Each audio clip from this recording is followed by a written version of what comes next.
Hi good morning. ఎలా ఉన్నారు? అందరూ బాగున్నారా? So hope all of you will have a blessed morning today. ఇవాళ చిన్న వర్క్ జరుగుతుంది కింద. సో ఎండాకాలం కాదండి. సో పని చేసే వాళ్ళందరూ పొద్దున్నే వచ్చారు, early in the morning. By 6 o'clock work has started. So ఎండాకాలం కాబట్టి we cannot even expect them to work in the hot sun. So కింద కార్ షెడ్ కట్టిస్తున్నాము. సో మీకు ఎందుకో పొద్దున్నే షేర్ చేసుకోవాలనిపించింది. పని వాళ్ళు పొద్దున్నే వస్తారా, విసిగిస్తారా, రారా అని చాలామందికి డౌట్స్ ఉండొచ్చు. So when there is a commitment, every one will work towards the commitment అండి.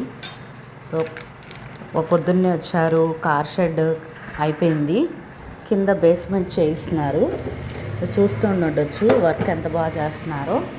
కింద బెడ్డింగ్ వేయించి బెడ్డింగ్ పైన సిమెంట్ వర్క్ చేయిస్తున్నారు. సో ఫస్ట్ కాంక్రీట్తో అది మెటల్ సిమెంట్ చిప్స్ అన్నమాట, కిందవి కంకర రాళ్ళు. అది బెడ్డింగ్ అవుతుంది. బెడ్డింగ్ అయిన తర్వాత పైన సిమెంట్ వర్క్ జరుగుతుంది అన్నమాట. సో నిన్న హాఫ్ అయింది. సో ఇంకొక చిన్న ప్లానింగ్ కూడా ఉంది, దాని చుట్టూ సిట్టింగ్ కూడా వేయిస్తున్నాము. రేపు మళ్ళీ దాన్ని చూపిస్తాను. Hope all of you will